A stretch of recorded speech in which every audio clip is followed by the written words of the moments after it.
अचानक एक दिन मैनू बहुत ही ज़्यादा दर्द महसूस होया कि मैं अपने आप ਨੂੰ ਇਹ ਕੋਸ਼ਿਸ਼ ਕਰ ਰਹੀ ਸੀ ਕਹਿਣ ਦੀ ਕਿ ਨਹੀਂ ਮੈਨੂੰ ਕੁਛ ਨਹੀਂ ਹੋਇਆ, ਮੈਂ ਠੀਕ ਹਾਂ, ਇਹ ਨਾਰਮਲ ਆ। ਡਾਕਟਰ ਵੀ ਕਹਿੰਦੇ ਕਿ ਅਸੀਂ ਫਸਟ ਟਾਈਮ ਇਦਾਂ ਦੀ ਕੋਈ ਪ੍ਰੋਬਲਮ ਹੈਂਡਲ ਕਰ ਰਹੇ ਹਾਂ। ਉਹ ਕੰਡੀਸ਼ਨ ਵੀ ਇਦਾਂ ਦੀ ਸੀ ਕਿ ਕਦੇ ਤਾਂ ਇਦਾਂ ਲੱਗਦਾ ਸੀ ਕਿ ਜਿਵੇਂ ਬਹੁਤ ਜ਼ਿਆਦਾ ਬਰਫ਼ ਰੱਖੀ ਹੋਈ ਹੈ ਪੂਰੀ ਬਾਡੀ ਦੇ ਵਿੱਚ, ਕਦੇ ਲੱਗਦਾ ਸੀ ਕਿ ਜਿਵੇਂ ਅੱਗ ਮੱਚ ਰਹੀ ਹੈ ਪੂਰੇ ਸਰੀਰ ਦੇ ਵਿੱਚ। ਇਹ ਮਹਿਸੂਸ ਹੋਇਆ ਕਿ ਆਪਾਂ ਆਪਣਾ ਜਿੰਦਾ ਰਹਿਣਾ ਜਾਂ ਚੱਲਣਾ ਫਿਰਨਾ ਜਾਂ ਤੰਦਰੁਸਤੀ ਹੀ ਸਭ ਤੋਂ ਵੱਡੀ ਚੀਜ਼ ਹੈ।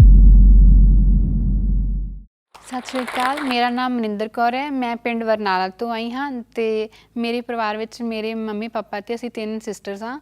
तो मैं तुहानूं अपनी की लाइफ की एक जर्नी बारे दसना चाहुंदी हाँ कि मैं अपनी लाइफ दे विच किद्दां प्रॉब्लम नूं फेस करके ते अज तुहाडे सारिआं दे सामणे खड़ी हुई हाँ। मैं 2017 ਦੇ ਵਿੱਚ ਆਪਣੀ ਗ੍ਰੈਜੂਏਸ਼ਨ ਕੰਪਲੀਟ ਕੀਤੀ ਸੀ। ਉਸ ਤੋਂ ਬਾਅਦ ਮੈਂ ਆਪਣੀ ਜੌਬ ਸ਼ੁਰੂ ਕੀਤੀ ਅੰਮ੍ਰਿਤਸਰ ਰਣਜੀਤ ਹਸਪੀਟਲ ਦੇ ਵਿੱਚ। ਅਜੇ ਮੈਨੂੰ ਜੌਬ ਸਟਾਰਟ ਕਰਦੇ 1.5 ਮੰਥ ਹੀ ਹੋਇਆ ਸੀ ਕਿ ਅਚਾਨਕ ਇੱਕ ਦਿਨ ਸ਼ਨੀਵਾਰ ਦੀ ਰਾਤ ਸੀ, ਮੈਨੂੰ ਬਹੁਤ ਹੀ ਜ਼ਿਆਦਾ ਦਰਦ ਮਹਿਸੂਸ ਹੋਇਆ, ਮੇਰੀ ਬੈਕ ਪੇਨ ਹੋਈ। ਪਰ ਮੇਰੀ ਆਦਤ ਸੀ ਕਿ ਮੈਂ ਬਹੁਤ ਹੀ ਜ਼ਿਆਦਾ ਆਪਣੇ ਮਤਲਬ ਕਿ ਦੁੱਖ ਨੂੰ ਲੁਕਾ ਕੇ ਰੱਖਦੀ ਸੀ ਜਾਂ ਬਹੁਤ ਘੱਟ ਦੱਸਦੀ ਸੀ। ਮੈਨੂੰ ਲੱਗਿਆ ਕਿ ਸ਼ਾਇਦ ਇਹ ਨਾਰਮਲ ਆ, ਸਿਰਫ ਵਰਕਲੋਡ ਕਰਕੇ ਆ।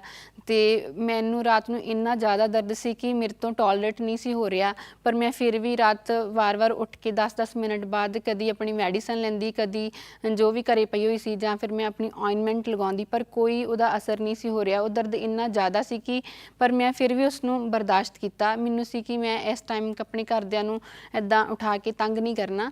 ਤੇ ਨੈਕਸਟ ਡੇ ਮੈਂ ਸੁਬਾਹ ਫਿਰ ਉੱਠੀ, ਕਿਸੇ ਨੂੰ ਦੱਸਿਆ ਨਹੀਂ, ਮੈਂ ਆਪਣੀ ਜੌਬ ਲਈ ਤਿਆਰ ਹੋਈ। ਮੈਨੂੰ ਥੋੜ੍ਹਾ ਲੱਗ ਰਿਹਾ ਸੀ ਆਪਣੇ ਆਪ ਨੂੰ ਕਿ ਮੇਰੀ ਦਰਦ ਬਹੁਤ ਆ, ਪਰ ਮੈਂ ਸੋਚਿਆ ਕਿ ਨਹੀਂ, ਇਹ ਆਪਣੇ ਆਪ ਠੀਕ ਹੋ ਜਾਏਗਾ। ਤੇ ਫਿਰ ਇਸ ਤਰ੍ਹਾਂ ਹੀ ਮੈਂ ਆਪਣੇ ਜੌਬ 'ਤੇ ਗਈ। ਉੱਥੇ ਜਾ ਕੇ ਮੈਂ ਆਪਣੇ ਮਤਲਬ ਕਿ ਕੰਮ ਕੀਤਾ, ਪੇਸ਼ੈਂਟਸ ਦੇਖੇ। ਮੈਂ ਆਪਣੀ ਮਤਲਬ ਕਿ ਦਰਦ ਨੂੰ ਇਗਨੋਰ ਕਰਕੇ ਫਿਰ ਵੀ ਕੰਮ ਕਰਦੀ ਰਹੀ। ਤੇ ਪਰ ਮੈਨੂੰ ਲੱਗ ਰਿਹਾ ਸੀ ਕਿ ਮੇਰੇ ਨਾਲ ਕੁਛ ਹੋ ਰਿਹਾ ਵਾ, ਪਰ ਮੈਨੂੰ ਲੱਗ ਰਿਹਾ ਸੀ ਕਿ ਸ਼ਾਇਦ ਇਹ ਬਹੁਤ ਜ਼ਿਆਦਾ ਥਕਾਵਟ ਦੇ ਕਰਕੇ, ਕਿਉਂਕਿ ਅਜੇ ਮੇਰੀ ਨਵੀਂ ਜੌਬ ਸਟਾਰਟ ਹੋਈ ਸੀ ਤੇ ਅਜੇ ਸਿਰਫ ਮੈਨੂੰ 1.5 ਮਹੀਨਾ ਕੰਪਲੀਟ ਹੋਇਆ ਸੀ ਮੇਰੀ ਜੌਬ ਦੇ ਵਿੱਚ। ਉਸ ਦਿਨ ਵੀਕਐਂਡ ਸੀ ਤੇ ਮੈਂ ਘਰੇ ਜਾਣਾ ਸੀ ਵਾਪਿਸ। ਤੇ 2 ਵਜੇ ਤੋਂ ਬਾਅਦ ਮੈਂ ਆਪਣਾ ਮਤਲਬ ਕਿ ਜਿਵੇਂ ਘਰ ਜਾਣਾ ਸ਼ੁਰੂ ਕੀਤਾ। ਮੈਂ ਬੱਸ ਵਿੱਚ ਬੈਠੀ ਹੋਈ ਸੀ ਤੇ ਬੱਸ ਦੇ ਵਿੱਚ ਮੈਨੂੰ ਇਸ ਤਰ੍ਹਾਂ ਲੱਗ ਰਿਹਾ ਸੀ ਕਿ ਜਿਵੇਂ ਮੇਰੀ ਪੂਰੀ ਬਾਡੀ ਦੇ ਵਿੱਚੋਂ ਨਾ ਕਰੰਟ ਜਾ ਰਿਹਾ ਵਾ ਪੈਰਾਂ ਤੱਕ, ਤੇ ਮਤਲਬ ਕਿ ਮੇਰੀ ਜਿਵੇਂ ਜਾਨ ਜਾ ਰਹੀ ਹੈ। ਮੈਨੂੰ ਆਪਣੇ ਆਪ ਨੂੰ ਇੱਦਾਂ ਮਹਿਸੂਸ ਹੁੰਦਾ। ਮੈਂ ਕਿ ਰਸਤੇ ਦੇ ਵਿੱਚ ਆਪਣੇ ਪੈਰ ਹਿਲਾ ਕੇ ਦੇਖਦੀ ਜਾਂ ਆਪਣੀ ਲੱਤ ਨੂੰ ਉੱਪਰ ਨੀਚੇ ਚੱਕ ਕੇ ਦੇਖਦੀ, ਕਦੀ ਬੱਸ 'ਚ ਖੜ੍ਹਦੀ, ਕਦੀ ਬੈਠਦੀ। ਮੈਨੂੰ ਸੀ ਕਿ ਜੇ ਮੈਂ ਜ਼ਿਆਦਾ ਟਾਈਮ ਤੱਕ ਬੈਠੀ ਰਹੀ ਤਾਂ ਸ਼ਾਇਦ ਮੇਰੇ ਤੋਂ ਉਤਰਿਆ ਨਹੀਂ ਜਾਣਾ ਬੱਸ ਦੇ ਵਿੱਚੋਂ, ਕਿ ਮੈਨੂੰ ਇੱਦਾਂ ਲੱਗ ਰਿਹਾ ਸੀ ਕਿ ਪਤਾ ਨਹੀਂ ਮੇਰੇ ਨਾਲ ਅੰਦਰੋਂ ਅੰਦਰੀ ਜਿਵੇਂ ਕੁਛ ਘਟ ਰਿਹਾ ਵਾ, ਜਿਵੇਂ ਕਿ ਮੇਰੀ ਜਾਨ ਜਾ ਰਹੀ ਹੈ। ਮੈਨੂੰ ਇੱਦਾਂ ਦਾ ਮਹਿਸੂਸ ਹੋ ਰਿਹਾ ਸੀ। ਪਰ ਮੈਂ ਫਿਰ ਵੀ ਸੋਚਿਆ ਕਿ ਨਹੀਂ, ਮੈਂ ਕੁਛ ਵੀ ਹੋ ਜਾਏ ਪਰ ਘਰੇ ਪਹੁੰਚਣਾ ਹੀ ਪਹੁੰਚਣਾ ਵਾ। ਮੈਂ ਘਰੇ ਜਾ ਕੇ ਆਪਣੇ ਆਪ ਨੂੰ ਮਤਲਬ ਕਿ ਜੋ ਹੋਊਗਾ ਫਿਰ ਮੈਂ ਹੈਂਡਲ ਕਰ ਲੂੰਗੀ, ਪਰ ਰਸਤੇ ਵਿੱਚ ਤਾਂ ਕਿ ਮੈਂ ਇੱਦਾਂ ਕੁਛ ਨਹੀਂ ਕਰ ਸਕਦੀ। ਇਸ ਕਰਕੇ ਫਿਰ ਮੈਨੂੰ ਇੱਕ ਜਗ੍ਹਾ 'ਤੇ ਰਸਤੇ 'ਚ ਬੱਸ ਚੇਂਜ ਕਰਨੀ ਪਈ। ਜਦੋਂ ਮੈਂ ਉੱਥੋਂ ਉਤਰੀ ਤਾਂ ਮੈਂ ਦੇਖਿਆ ਕਿ ਜਦੋਂ ਮੈਂ ਬੱਸ ਤੋਂ ਉਤਰੀ ਤਾਂ ਮੈਂ ਮਤਲਬ ਕਿ ਡਿੱਗਦੇ ਬਚੀ। ਮੈਨੂੰ ਇਹ ਸੀ ਕਿ ਮੈਂ ਤਾਂ ਬਿਲਕੁਲ ਨੋਰਮਲ ਹਾਂ, ਪਰ ਮੇਰਾ ਇੰਨਾ ਬੈਲੈਂਸ ਕਿਉਂ ਵਿਗੜ ਰਿਹਾ। ਤੇ ਜਦੋਂ ਪਰ ਫਿਰ ਵੀ ਮੈਂ ਕਿਹਾ ਕਿ ਚਲੋ ਕੋਈ ਗੱਲ ਨਹੀਂ। ਫਿਰ ਮੈਂ ਅੱਗੇ ਬੱਸ ਲਈ, ਉੱਦਾਂ ਕਿ ਫਿਰ ਮੈਨੂੰ ਬੱਸ ਦੇ ਵਿੱਚ ਅੱਗੇ ਖੜ੍ਹਨਾ ਪਿਆ, ਪਰ ਮੈਂ ਆਪਣਾ ਮਤਲਬ ਕਿ ਬੜੀ ਹਿੰਮਤ ਨਾਲ ਘਰੇ ਆਪਣੇ ਪਿੰਡ ਦੇ ਬੱਸ ਸਟੈਂਡ ਤੱਕ ਗਈ। ਫਿਰ ਮੈਨੂੰ ਮੇਰੇ ਪਾਪਾ ਅੱਗੋਂ ਲੈਣ ਵਾਸਤੇ ਆਏ। ਮੈਂ ਉਹਨਾਂ ਨੂੰ ਵੀ ਕੁਛ ਨਹੀਂ ਦੱਸਿਆ, ਮੈਂ ਉੱਦਾਂ ਨਾਲ ਬੈਠ ਗਈ। ਫਿਰ ਬੈਠ ਕੇ ਫਿਰ ਮੈਂ ਆਪਣੇ ਆਪ ਨੂੰ ਇਹ ਕੋਸ਼ਿਸ਼ ਕਰ ਰਹੀ ਸੀ ਕਹਿਣ ਦੀ ਕਿ ਨਹੀਂ ਮੈਨੂੰ ਕੁਛ ਨਹੀਂ ਹੋਇਆ, ਮੈਂ ਠੀਕ ਹਾਂ, ਇਹ ਨਾਰਮਲ ਆ, ਕੋਈ ਗੱਲ ਨਹੀਂ। ਕਿ ਪਰ ਮੈਨੂੰ ਨਹੀਂ ਸੀ ਪਤਾ ਕਿ ਮੇਰੇ ਨਾਲ ਬਹੁਤ ਹੀ ਵੱਡੀ ਟਰੈਜਡੀ ਹੋਣ ਵਾਲੀ ਆ। ਫਿਰ ਜਿਵੇਂ ਮੈਂ ਘਰੇ ਗਈ, ਮੈਂ ਘਰ ਦਾ ਜਦੋਂ ਗੇਟ ਖੋਲ੍ਹਿਆ ਤੇ ਕਿ ਗੇਟ ਨੂੰ ਤਾਂ ਮੈਂ ਅੱਗੇ ਵੱਲ ਨੂੰ ਉਹਨੂੰ ਖੋਲ੍ਹਣਾ ਸੀ, ਪਰ ਮੈਂ ਗੇਟ ਤਾਂ ਖੁੱਲ੍ਹਿਆ ਨਹੀਂ, ਪਰ ਮੈਂ ਆਪ ਨੀਚੇ ਡਿੱਗ ਗਈ। ਤੇ ਮੇਰੇ ਮੰਮਾ ਆਏ, ਉਹਨਾਂ ਨੇ ਪੁੱਛਿਆ ਕਿ ਤੈਨੂੰ ਕੀ ਹੋਇਆ ਵਾ। ਮੈਂ ਕਿਹਾ ਕਿ ਨਹੀਂ, ਮੇਰੀ ਸੁਬਾਹ ਤੋਂ ਬੈਕ ਪੇਨ ਬਹੁਤ ਜ਼ਿਆਦਾ ਹੋ ਰਹੀ ਆ ਤੇ ਨਾਲ ਲੱਤਾਂ ਦੇ ਵਿੱਚ ਵੀ ਦਰਦ ਆ, ਸ਼ਾਇਦ ਕਿ ਮੈਂ ਜ਼ਿਆਦਾ ਥੱਕ ਗਈ ਹਾਂ ਉਹਦੇ ਕਰਕੇ ਆ। ਤੇ ਉਹ ਮੈਨੂੰ ਉਲਟਾ ਗੁੱਸੇ ਹੋਏ ਕਿ ਤੇਰੇ ਤੋਂ ਹਸਪੀਟਲ ਦੇ ਵਿੱਚ ਤੂੰ ਆਪ ਰਹਿੰਦੀ ਆ, ਤੇਰੇ ਤੋਂ ਮੈਡੀਸਨ ਨਹੀਂ ਲਈ ਜਾਂਦੀ ਜਾਂ ਤੂੰ ਦਿਖਾਇਆ ਕਿਉਂ ਨਹੀਂ। ਮੈਂ ਕਿਹਾ ਕਿ ਨਹੀਂ, ਇਹ ਕਿਹੜੀ ਵੱਡੀ ਗੱਲ ਆ, ਕੋਈ ਗੱਲ ਨਹੀਂ, ਬੈਕ ਪੇਨ ਹੀ ਆ, ਠੀਕ ਹੋ ਜਾਏਗੀ। ਤੇ ਮੈਂ ਗਈ ਤੇ ਫਿਰ ਮੈਂ ਕਿਹਾ ਕਿ ਮੇਰਾ ਦਿਲ ਕਰਦਾ ਸੀ ਕਿ ਮੈਂ ਉੱਠ ਕੇ ਇੱਧਰ ਉੱਧਰ ਨਹੀਂ ਗਈ, ਮੈਂ ਚੇਂਜ ਵੀ ਨਹੀਂ ਕੀਤਾ, ਕਿਉਂਕਿ ਮੈਨੂੰ ਪਤਾ ਸੀ ਕਿ ਜੇ ਮੈਂ ਜ਼ਿਆਦਾ ਤੁਰੂ ਫਿਰੂੰਗੀ ਤਾਂ ਮੇਰੇ ਤੋਂ ਸ਼ਾਇਦ ਮਤਲਬ ਕਿ ਹੋਣਾ ਨਹੀਂ। ਤੇ ਮੈਨੂੰ ਸੀ ਕਿ ਸ਼ਾਇਦ ਸੁਬਾਹ ਤੱਕ ਠੀਕ ਹੋ ਜਾਏਗਾ। ਮੈਂ ਉਸ ਤਰ੍ਹਾਂ ਹੀ ਸੌਂ ਗਈ। ਪਰ ਜਦੋਂ ਮਤਲਬ ਕਿ ਸਵੇਰੇ ਮੈਂ ਉੱਠੀ ਤਾਂ ਮੈਂ ਦੇਖਿਆ ਕਿ ਮੈਂ ਆਪਣੇ ਵੱਲੋਂ ਬੈੱਡ ਤੋਂ ਸਿੱਧੀ ਉੱਠਣ ਦੀ ਕੋਸ਼ਿਸ਼ ਕੀਤੀ, ਪਰ ਕਿ ਮੇਰੇ ਤੋਂ ਉੱਠਿਆ ਨਹੀਂ ਗਿਆ। ਤੇ ਕਿ पेट तो लैके नीचे पैरों तक पूरा टोटली कि सैंसेशन ते मूवमेंट लॉस्ट हो चुकी सी। मैनू इदां महसूस हो रहा सी कि जिवें मेरा अद्धा हिस्सा मेरे नाल है ही नहीं। फिर हॉस्पिटल दे विच कि असीं लैके गए मैनू, ईवन कि मेरा वॉशरूम दा जां टॉयलेट दा कंट्रोल भी बिल्कुल खत्म हो चुकिया सी ते कि कुछ मैनू फील ही नहीं सी हो रहा कि हाँ जां मेरे कपड़े जां कोई गिले आ जां सुक्के आ जां कोई हत्थ लगा रहा जां नहीं लगा रहा, बिल्कुल पता नहीं सी चलदा पिया। फिर जदों हॉस्पिटल लैके गए उत्थे उन्होंने डॉक्टर्स ने चैक किया, MRI दा टैसट होया तो पता लग्या कि मेरी सारी स्पाइनल कॉर्ड होंदी है कि जिहदे नाल अपनी पूरी बॉडी का कंट्रोल रहिंदा जां कि आपां चलदे फिरदे हां तां उस स्पाइनल कॉर्ड दे फंक्शन दे करके ही आपां चलदे हां ते उहदे नाल कि पर मेरी सारी दी स्पाइनल कॉर्ड दी स्वैलिंग हो चुकी सी, सोज हो चुकी सी ते एक स्पाइनल कॉर्ड दे CSF फ्लूइड हुंदा वा वो सारा वो लेयर्स नूं कट करके बाहर मतलब कि फैल गया सी पूरी मेरी स्पाइन दे विच। ते मैं कि जदों मैं खुद उन्हां अपनी रिपोर्ट्स देखियां तां मैनूं यकीन नहीं होया कि हाँ ये मेरी रिपोर्ट आ, क्योंकि एक इदां दी कंडीशन आ ट्रांसवर्स मालाइटिस जिहड़ी कि बहुत ही ज़्यादा रेयर हुंदी आ। शायद इंडिया दे विच मैनूं लगदा कि मैं जदों सर्च किया जां पता किया तां मैनूं सिर्फ एक ही परसन मिलिया कि जिन्हों ये सेम प्रॉब्लम हुई, तो कोई होर मैनूं अज तक कॉन्टैक्ट नहीं मिलिया कि जिन्हां नूं सेम प्रॉब्लम हुई। डॉक्टर भी कहंदे कि असीं फस्ट टाइम इदां दी कोई प्रॉब्लम हैंडल कर रहे हैं। तो वो कहते मेरे सामने तो उन्होंने कहा कि हाँ जी कोई गल नहीं, ठीक हो जाओगे, तुहानू भी पता वा कि हाँ कि आपां जदों कोशिश करते हैं फिर ठीक हो जाइदा वा। तो मेरे पेरेंट्स ने उन्होंने साइड ते लिजा के कहा कि तुहाडी कुड़ी दा ना कि 2 साल तक किसी दे सहारे नाल भी नहीं चल सकती कि इहदी प्रॉब्लम इन्नी ज़्यादा वा। चलो फिर 5 दिन तक एडमिट रहे। हुण उन्होंने कहता कि असीं ये कंडीशन इदां रहेगी, तुसीं इन्हूं घरे लै जाओ तो इन्होंने मैडिसन वगैरह दो तो जिहड़ी भी आ ते मैडिसन चलो वधिया सी जां घरे लैके गए। फिर बहुत सारे मतलब कि लोग घर विच आने शुरू होए, वो हर कोई आण के पुछदा सी कि तू तां खुद डॉक्टर आ, तैनूं क्यों नहीं पता लग्या कि तेरे नाल आ चीज़ हो रही आ। ते पर मैनूं खुद कोल भी उन्हां सवालों के जवाब नहीं सी जिहड़े मतलब कि मेरे तो आण के पुछे जांदे सी कि हाँ तैनूं पता क्यों नहीं लग्या जां कि तैनूं पहलां क्यों नहीं इस बारे सोचिया जां तूं क्योर क्यों नहीं कीता।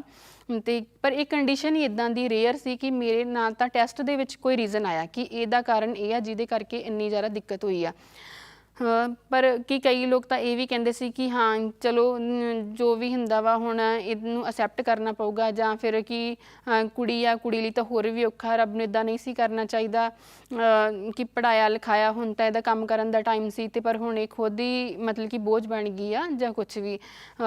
बहुत सारियां गल्लां मतलब कि मेरे दिल ते भी लगदियां सी जां कुछ साडे रिलेटिव्स ने भी ईवन मेरी मतलब कि उस चीज़ नूं बड़ा वो कि कुरहत करदे सी जां कुछ कि हाँ ये कुड़ी मंजे ते पई है जां इनू मतलब कि रहना किन्ना औखा हो रहा होगा कि ईवन वो मेरे सामने कई बार इदां दी कोई गल कर दिंदे सी कि जिहड़ा मैनूं फील हुंदा सी कि किसी टाइम तां मैं खुद पेशेंट्स नूं डील करदी सी जां उन्हां नूं मोटिवेट करदी सी कि तुसीं ठीक हो सकदे हो। तां पर अज मैं खुद ही कि अपनी उंगल हिलाउण दे काबिल भी नहीं हैगी कि मैं ईवन अपना बैड तो सीधा उपर उठ के बैठ भी नहीं सकती।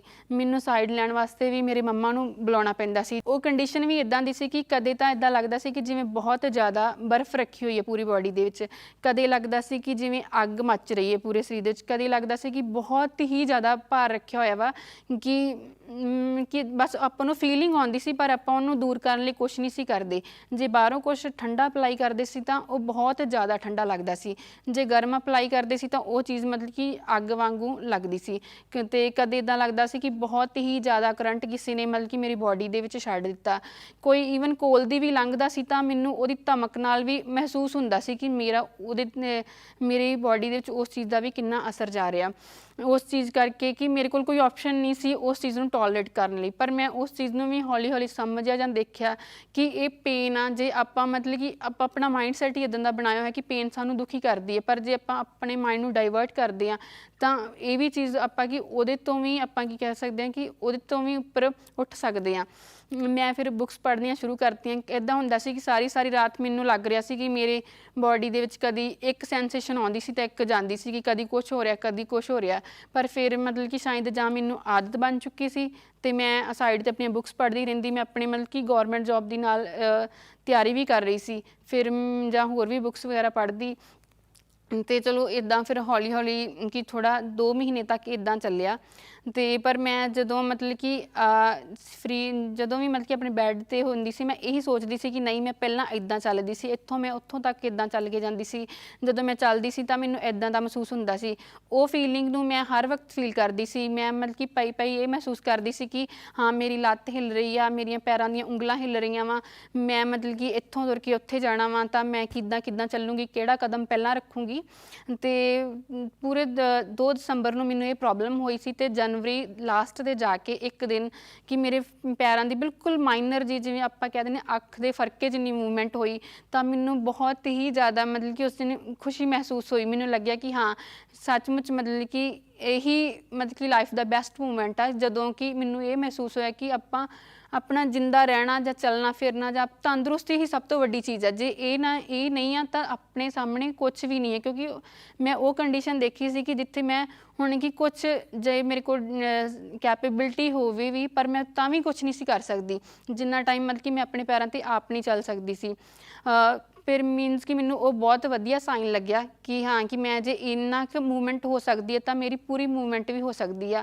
ਫਿਰ ਮੈਂ ਕਿ ਆਪਣੀ ਫੈਮਿਲੀ ਨੂੰ ਵੀ ਆਪਣੀ ਦੱਸਦੀ ਸੀ ਕਿ ਮੈਨੂੰ ਇੱਦਾਂ ਇੱਦਾਂ ਮੂਵਮੈਂਟ ਕਰਾ ਦਿਓ, ਜਾਂ ਮੈਂ ਆਪ ਵੀ ਕੋਸ਼ਿਸ਼ ਕਰਦੀ। ਉਸ ਤੋਂ ਬਾਅਦ ਹੌਲੀ ਹੌਲੀ ਮੂਵਮੈਂਟ ਆਉਣੀ ਸ਼ੁਰੂ ਹੋਈ। ਪਹਿਲਾਂ ਪੈਰਾਂ ਦੀਆਂ ਕਿ ਉਂਗਲਾਂ ਹਿੱਲੀਆਂ, ਜਾਂ ਉਸ ਤੋਂ ਬਾਅਦ ਅੱਗੇ ਅੱਗੇ ਮੂਵਮੈਂਟ ਹੋਈ ਨੀ ਜੁਆਇੰਟ ਦੀ, ਐਂਕਲ ਜੁਆਇੰਟ ਦੀ। ਫਿਰ ਮੈਂ ਬੈਠਣਾ ਸ਼ੁਰੂ ਕਰ ਦਿੱਤਾ, ਬਿਨਾਂ ਸਹਾਰੇ ਤੋਂ ਬੈਠਣਾ ਸ਼ੁਰੂ ਕਰ ਦਿੱਤਾ। ਉਸ ਤੋਂ ਬਾਅਦ ਮੈਂ ਮਤਲਬ ਕਿ ਸਹਾਰਾ ਲੈ ਕੇ 2 ਜਾਣੇ ਦਾ ਫਿਰ ਖੜ੍ਹਦੀ ਹੁੰਦੀ ਸੀ। ਤੇ ਪਹਿਲਾਂ ਮਤਲਬ ਕਿ ਖੜ੍ਹਦੀ ਤਾਂ ਪੂਰਾ ਸਰੀਰ ਇੱਦਾਂ ਕੰਬਦਾ ਸੀ ਕਿ ਮੈਂ ਖੜ੍ਹ ਨਹੀਂ ਪਾਉਂਦੀ ਸੀ, ਪਰ ਫਿਰ ਵੀ ਚਾਹੇ ਹੋ ਰਿਹਾ ਸੀ ਨਹੀਂ ਹੋ ਰਿਹਾ ਸੀ, ਪਰ ਮੈਂ ਆਪਣੇ ਵੱਲੋਂ ਕੋਸ਼ਿਸ਼ ਕਰਦੀ ਸੀ ਕਿ ਮੈਂ ਵੱਧ ਤੋਂ ਵੱਧ ਆਪਣਾ ਕਰਾਂ, ਕਿ ਤਾਂ ਹੀ ਮੈਨੂੰ ਰਿਜ਼ਲਟ ਮਿਲਣਗੇ। ਫਿਰ ਇੱਦਾਂ ਹੌਲੀ ਹੌਲੀ ਮਤਲਬ ਕਿ ਮੈਂ ਖੜ੍ਹਨਾ ਸ਼ੁਰੂ ਕੀਤਾ ਸਹਾਰਾ ਲੈ ਕੇ। ਪਰ ਜਦੋਂ ਮੈਂ ਖੜ੍ਹਦੀ ਸੀ ਤਾਂ ਮੈਂ ਕੁਛ ਕੁ ਸੈਕਿੰਡ ਹੀ ਮੇਰੇ ਤੋਂ ਖੜ੍ਹਿਆ ਜਾਂਦਾ ਸੀ, ਕਿ ਉਸ ਤੋਂ ਬਾਅਦ ਮੈਨੂੰ ਪਤਾ ਹੀ ਨਹੀਂ ਸੀ ਲੱਗਦਾ ਕਿ ਮੇਰੀ ਬੋਡੀ ਦਾ ਆਪਣੇ ਆਪ ਕੰਟਰੋਲ ਛੁੱਟ ਜਾਂਦਾ ਸੀ, ਤਾਂ ਮੈਂ ਮਤਲਬ ਕਿ ਨੀਚੇ ਗਿਰ ਜਾਂਦੀ ਸੀ ਜਾਂ ਤੇ ਕਿ ਪਰ ਮੇਰੀ ਫੈਮਿਲੀ ਮੇਰੇ ਨਾਲ ਹੁੰਦੀ ਸੀ, ਉਹ ਮੈਨੂੰ ਸੰਭਾਲ ਲੈਂਦੇ ਸੀ। ਫਿਰ ਇਸ ਤਰ੍ਹਾਂ ਕਿ ਮੈਂ ਸਹਾਰੇ ਤੋਂ ਬਿਨਾਂ ਵੀ ਇੱਦਾਂ ਕਰੇ ਹੀ ਮੈਂ ਆਪਣੇ ਮਤਲਬ ਕਿ ਬਹੁਤ ਜ਼ਿਆਦਾ ਤਰੀਕੇ ਵਰਤ ਕੇ ਆਪਣੇ ਆਪ ਨੂੰ ਠੀਕ ਕਰਨ ਦੀ ਕੋਸ਼ਿਸ਼ ਕੀਤੀ। ਫਿਰ ਇੱਦਾਂ ਮੈਂ ਕੰਧ ਨਾਲ ਹੱਥ ਪਾ ਕੇ ਖੜ੍ਹਦੀ ਸੀ। ਫਿਰ ਮੀਨਸ ਕਿ ਮੈਂ ਕੰਧ ਨੂੰ ਇੱਦਾਂ ਪਹਿਲਾਂ ਇੱਕ ਉਂਗਲ ਚੱਕ ਕੇ ਦੇਖਦੀ ਕਿ ਮੈਂ ਹੌਲੀ ਹੌਲੀ ਆਪਣਾ ਸਹਾਰਾ ਛੱਡਣਾ ਵਾ। ਇੱਦਾਂ ਹੌਲੀ ਹੌਲੀ ਮੈਂ ਜਦੋਂ ਆਪਣੇ ਮਤਲਬ ਕਿ ਇੱਕ ਹੱਥ ਛੱਡਿਆ, ਫਿਰ ਦੂਜਾ ਹੱਥ ਛੱਡਿਆ, ਉਦੋਂ ਵੀ ਮੈਂ ਸੈਕਿੰਡਸ ਤੋਂ ਹੀ ਆਪਣਾ ਸਟਾਰਟ ਕੀਤਾ ਕਿ ਮੈਂ ਅੱਜ 1 ਸੈਕਿੰਡ ਬਿਨਾਂ ਸਹਾਰੇ ਤੋਂ ਖੜ੍ਹੀ ਹਾਂ, ਕੱਲ੍ਹ 3 ਸੈਕਿੰਡ ਖੜ੍ਹੀ ਹਾਂ, ਜਾਂ ਕਿ ਇੱਦਾਂ ਕਰਕੇ ਫਿਰ ਉਹ ਚੀਜ਼ ਮੇਰੀ 1 ਸੈਕਿੰਡ ਤੋਂ ਅੱਧੇ ਘੰਟੇ ਤੱਕ ਪਹੁੰਚ ਗਈ। ਪਰ ਮੇਰੀ ਫੈਮਿਲੀ ਨੂੰ ਕਿਤੇ ਨਾ ਕਿਤੇ ਡਰ ਸੀ ਕਿ ਇਹਨੂੰ ਤਾਂ ਵੈਸੇ ਹੀ ਲੱਗਦਾ ਕਿ ਇਹਦਾ ਤਾਂ ਤੁਰਨ ਨੂੰ ਦਿਲ ਕਰਦਾ, ਸ਼ਾਇਦ ਤਾਂ ਕਰਕੇ ਇਹ ਤਾਂ ਡਿੱਗ ਜੂਗੀ ਜੇ। ਤਾਂ ਇੱਕ ਦਿਨ ਮਤਲਬ ਕਿ ਮੇਰੇ ਮੰਮੀ ਪਾਪਾ ਕਿਤੇ ਗਏ ਹੋਏ ਸੀ, ਮੈਂ ਤਾਂ ਮੇਰੀ ਛੋਟੀ ਸਿਸਟਰ ਸੀ ਘਰੇ। ਮੈਂ ਉਹਨੂੰ ਕਿਹਾ ਕਿ ਮੈਂ ਚੱਲਣਾ ਵਾ, ਉਹ ਕਹਿੰਦੀ ਨਹੀਂ ਦੀਦੀ ਤੁਸੀਂ ਚੱਲਣਾ ਨਹੀਂ, ਤੁਸੀਂ ਡਿੱਗ ਜਾਓਗੇ। ਉਹ ਮਤਲਬ ਕਿ ਸਾਈਡ 'ਤੇ ਕਿਤੇ ਗਈ ਤਾਂ ਮੈਂ ਸਟਿੱਕ ਛੱਡ ਕੇ ਆਪਣਾ ਚੱਲਣਾ ਸ਼ੁਰੂ ਕੀਤਾ।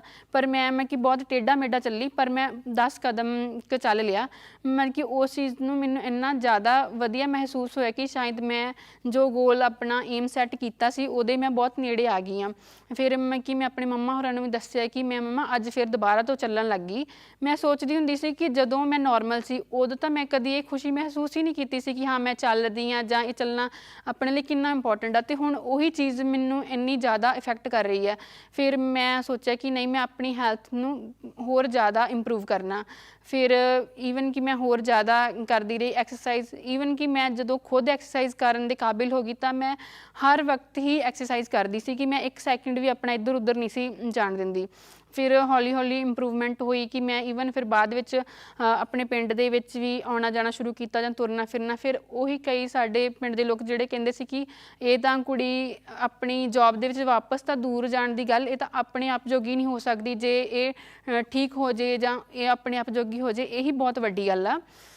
ਅਤੇ ਪਰ ਕਈ ਮਤਲਬ ਕਿ ਬਾਅਦ ਵਿੱਚ ਫਿਰ ਇਹੀ ਦੇਖਣ ਵਾਸਤੇ ਆਉਂਦੇ ਸੀ ਕਿ ਕੁੜੀ ਠੀਕ ਹੋ ਗਈ ਆ।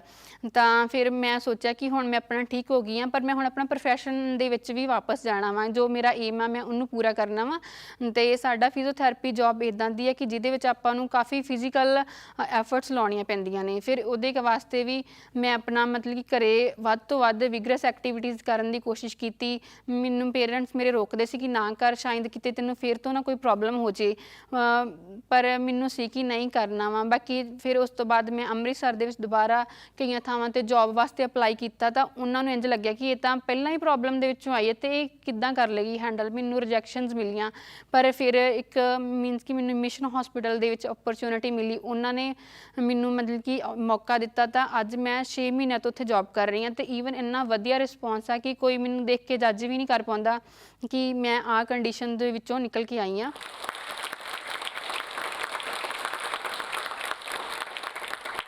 ਅੱਜ ਤੁਸੀਂ ਇਹ ਦੇਖ ਸਕਦੇ ਹੋ ਕਿ ਅੱਜ ਮੈਂ ਆਪਣੇ ਪੈਰਾਂ 'ਤੇ ਬਿਲਕੁਲ ਸਹੀ ਸਲਾਮਤ ਖੜੀ ਹਾਂ ਅਤੇ ਮੈਨੂੰ ਕਿਸੇ ਤਰ੍ਹਾਂ ਦੀ ਕੋਈ ਕੰਪਲੀਕੇਸ਼ਨ ਜਾਂ ਵੀਕਨੈਸ ਨਹੀਂ ਹੈ ਅਤੇ ਈਵਨ ਮੈਂ ਆਪਣੀ ਜੋਬ ਵੀ ਬਹੁਤ ਵਧੀਆ ਤਰੀਕੇ ਨਾਲ ਕਰ ਰਹੀ ਹਾਂ। ਮੈਨੂੰ ਕਦੇ ਵੀ ਮਹਿਸੂਸ ਨਹੀਂ ਹੋਇਆ ਕਿ ਮੈਨੂੰ ਇੰਨੀ ਵੱਡੀ ਪ੍ਰੋਬਲਮ ਸੀ।